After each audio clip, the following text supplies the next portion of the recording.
Hello, my dear student. This is Bhavna Singh, and you are watching Competition English Bharati. Student, in this video मैं लेकर के आ गई हूँ past perfect tense. You know कि past perfect tense बहुत ही इंपॉर्टेंट होता है. अगर आप किसी भी कंपटीशन की प्रिपरेशन कर रहे हैं और उसमें इंग्लिश आती है तो उसमें ये पास्ट परफेक्ट जो है वो बहुत ही इंपॉर्टेंट है. ओके ये जो पास्ट परफेक्ट है ये एकेडमिक्स में भी काफ़ी इंपॉर्टेंट पार्ट होता है, बच्चों के लिए बहुत आता है. तो इस वीडियो को लास्ट तक ज़रूर देखें, बिल्कुल भी क्विट ना करें. अगर आप चैनल पर नए हैं तो चैनल को सब्सक्राइब कर लें, लाइक कर दें, शेयर कर दें. तो स्टार्ट करते हैं वीडियो. Let's begin it.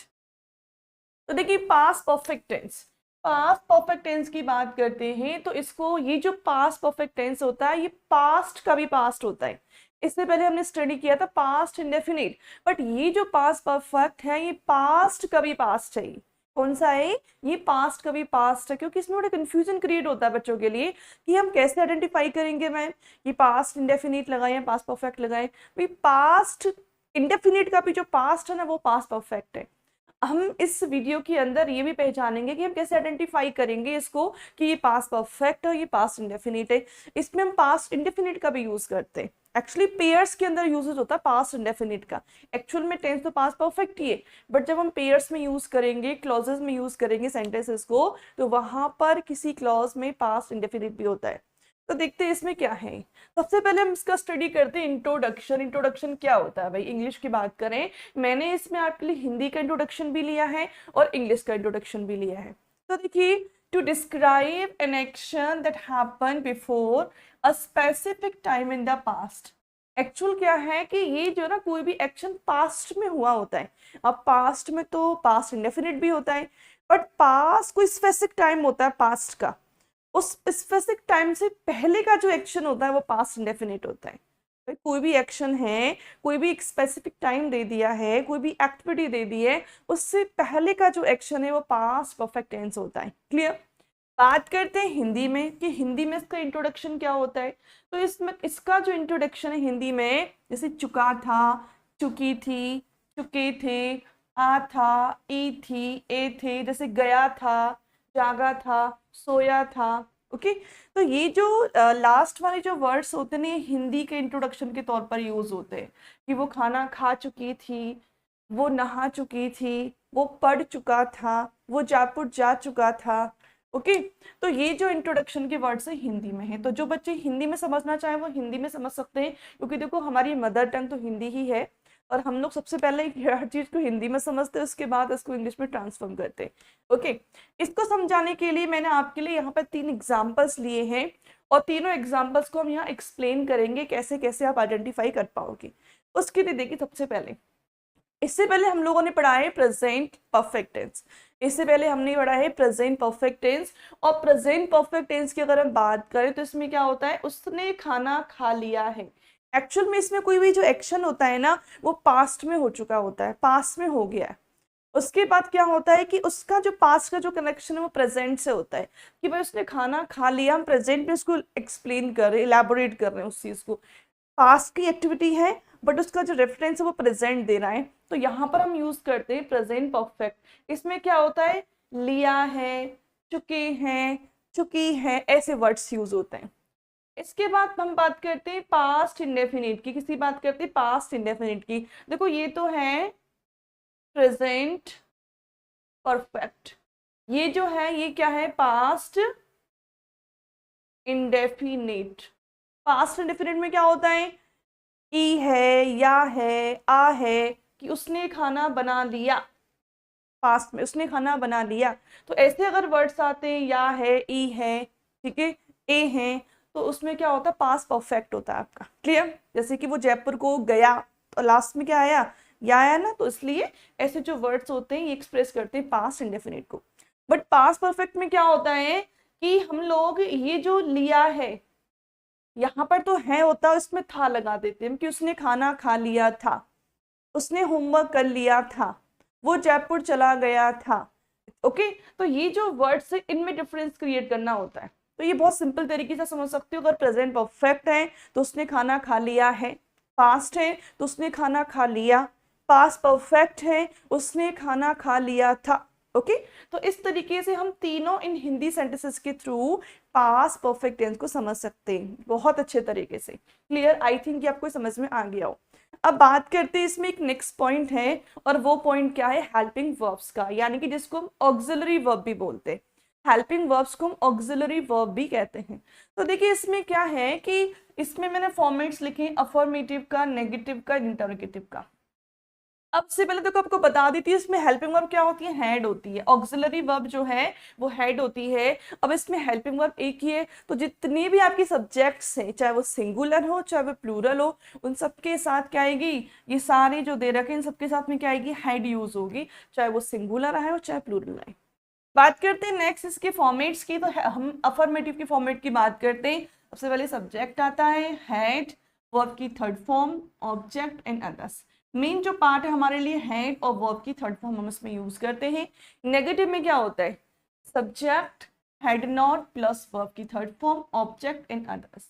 और इंटरोगेटिव में आपका हेल्पिंग से शुरू होता है, सब्जेक्ट, वर्ब की third form, object and others. इस तरीके से इसके फॉर्मेट्स होते हैं। आपका इंटरोगेटिव में WH वर्ड वाला पार्ट भी आता है। उसमें क्या होता है, WH वाले पार्ट में WH वर्ड होता है प्लस हेल्पिंग वर्ब होती है, यानी कि हम लोग इसमें हेड लगा देंगे, प्लस सब्जेक्ट, वी की थर्ड फॉर्म प्लस ऑब्जेक्ट और लास्ट में क्वेश्चन मार्क। इस तरीके से आपका WH वर्ड का फॉर्मेट बन जाता है। ओके अब मैंने यहाँ पे कुछ एग्जाम्पल्स लिए हैं और भी एक्सप्लेन करने के लिए, जिससे पास्ट परफेक्ट बहुत अच्छे से समझ में आ जाएगा। अभी हम इसके बारे में और बात करेंगे, जो पेयर्स वाली मैंने बात की थी कि इसमें हम पास्ट इंडेफिनिट टेंस का भी यूज करते हैं, वो भी हम स्टडी करेंगे, बट इसकी इलेबोरेशन के बाद स्टडी करेंगे। तो देखते हैं, मैं खाना खा चुका था, मैं खाना खा चुका था। मैंने, अगर इसमें ये होता कि मैं खाना खा चुका हूं, तो कौन सा टेंस होता, प्रेजेंट परफेक्ट होता। अगर ये होता कि मैंने खाना खा लिया, तो कौन सा टेंस होता, पास्ट इंडेफिनिट होता। लेकिन यहाँ पर क्या है, चुका था, इसलिए पास्ट परफेक्ट होगा, तो आई हैड फूड। अब बच्चे बड़े कंफ्यूज हो जाते हैं कि डबल टाइम हैड कैसे यूज हो गया। भाई पहली जो हेड है वो तो क्या है, हेल्पिंग वर्ब है, और सेकंड जो हेड है ना, ये हैव की थर्ड फॉर्म है। भाई हैव यहाँ पर हम कोई भी चीज खाने के लिए अपन यूज करते हैं, लेने के लिए यूज करते हैं, तो हैव की थर्ड फॉर्म क्या होती है, हेड, क्योंकि हम वर्ब की थर्ड फॉर्म लगाते हैं। देखो सब्जेक्ट हो गया, हेल्पिंग वर्ब हो गई, मेन वर्ब की थर्ड फॉर्म हो गई, ऑब्जेक्ट हो गई, ये हमारा अफर्मेटिव का सेंटेंस हो गया यहाँ पर। क्लियर? तुमने होमवर्क कर लिया था, तो यू हैड वर्कड। क्लियर? वह नहा चुकी थी, she had bath. Okay, she had bath या she had taken bath, she had taken bath हम ये भी यूज कर सकते हैं। तो आई थिंक कि आपको ये पॉइंट समझ में आ गए होंगे। अगर फिर भी समझ में नहीं आया तो आप कमेंट करके जरूर बताएं, और इसके आगे हम स्टार्ट करते हैं इसकी पेयर्स वाली सेंटेंसेस। ओके तो इसमें हम पेयर वन की बात कर रहे हैं, और पेयर वन में ये सबसे इंपॉर्टेंट पार्ट होता है इस वाले टेंस का। वो कैसे, बात करें पेयर वन में, देखो इसमें दो टेंसेस यूज होते हैं, एक तो होता है पास्ट परफेक्ट और एक होता है पास्ट इंडेफिनिट। पास्ट परफेक्ट में सब्जेक्ट हेड, यानी कि हेड और प्लस वर्ब की थर्ड फॉर्म आती है, ये मैं आपको ऑलरेडी एक्सप्लेन कर चुकी हूँ। और पास्ट इंडेफिनिट की बात करें, अगर पॉजिटिव है तो वर्ब की सेकंड फॉर्म यूज करेंगे, और अगर नेगेटिव है, इंटरगेटिव है, तो उसमें डिड आएगा, नेगेटिव है तो नॉट आएगा, और वर्ब की फर्स्ट फॉर्म आती है। और अगर आप इंटरगेटिव रैंडमली इसमें यूज होता ही नहीं है, जनरली बात करें तो। ठीक है, अब देखिए पास्ट परफेक्ट हम कब यूज करेंगे और पास्ट इंडेफिनिट कब यूज करेंगे।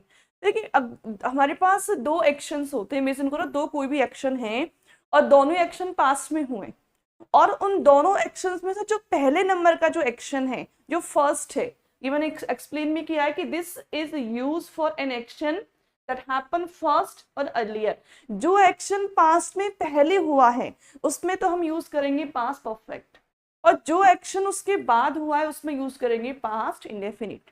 आई रिपीट अगेन, इमेजिन करो कि पास में कोई दो एक्शन हुए हैं, और उन दोनों एक्शन में से कोई एक एक्शन जो फर्स्ट नंबर पर हुआ है उसमें तो यूज करेंगे हम पास्ट परफेक्ट, और जो एक्शन उसके बाद हुआ है, सेकंड या लेटर हुआ है, उसमें यूज करेंगे पास्ट इंडेफिनिट। क्लियर? अब हम इसके लिए कुछ एग्जाम्पल्स मैंने लिए जिससे आपको बहुत अच्छे से समझ में आ जाएगा। He had cooked food before Reena came here. अब देखिए इसमें क्या है, मैंने कंजक्शन यूज किया है बिफोर, ये यहाँ पर लिखा भी है, इसमें बिफोर है, व्हेन जैसे कंजक्शंस यूज होते हैं। अब देखिए he had cooked food before Reena came here. Reena came here, कौन सा काम पहले हुआ है, उसने खाना पहले पका लिया है या रीना आई है? तो जाहिर सी बात है इसमें लिखा हुआ है कि रीना के यहाँ आने से पहले उसने खाना पका लिया था। तो खाना पहले पका है तो हम उसमें क्या यूज करेंगे, पास्ट परफेक्ट यूज किया है। और रीना उसके बाद आई है तो उसमें क्या यूज किया हमने, पास्ट इंडेफिनिट यूज किया है। Clear? Mahesh had gone to market when they arrived there. Mahesh जो है वो मार्केट जा चुका था, कब, उनके यहाँ पहुंचने से पहले। तो महेश पहले मार्केट जा चुका है, फर्स्ट एक्शन है, ये फर्स्ट एक्शन है। और इस फर्स्ट एक्शन में हमने यूज किया है पास्ट परफेक्ट टेंस। ये सेकंड एक्शन है, इसमें हमने यूज किया है पास्ट इंडेफिनिट टेंस। तो जो फर्स्ट एक्शन होगा वो लेगा पास्ट परफेक्ट, और जो सेकंड एक्शन होगा वो लेगा पास्ट इंडेफिनिट। सेम इसमें यही है। द पेशेंट हैड डाइड, ये बहुत ही फेमस एग्जाम्पल्स है, हमारे टीचर्स ने भी हमको ही पढ़ाया था। Patient had died before the doctor came here. Patient मर गया था डॉक्टर के आने से पहले। तो कौन सा काम पहले हुआ है, पेशेंट का मरना, डॉक्टर बाद में आया है। तो जो फर्स्ट एक्शन है वो ये है, और सेकंड एक्शन कौन सा है, ये। Teacher had taught the topic, teacher ने टॉपिक पढ़ा दिया था, कब, प्रिंसिपल के जाने से पहले। तो प्रिंसिपल बाद में गए हैं, और जो टीचर उन्होंने टॉपिक को पहले पढ़ा दिया। फर्स्ट एक्शन कौन सा है, ये, और सेकंड एक्शन कौन सा है, तो ये। तो पहला जो एक्शन में उसमें यूज किया है पास्ट परफेक्ट, और जो सेकंड एक्शन उसमें यूज किया पास्ट इंडेफिनिट। आई थिंक आपको ये पेयर समझ में आ गया होगा। और आज की वीडियो में इतना ही। और ये जो टेंस है उसको डेफिनेटली अच्छे से पढ़ना, शेयर भी करना अपने दोस्तों के बीच में, और लाइक करना तो बिल्कुल भी नहीं भूलना। लाइक तो कर ही सकते हो आप लोग। तो मिलते हैं नेक्स्ट वीडियो में, तब तक के लिए बाय बाय।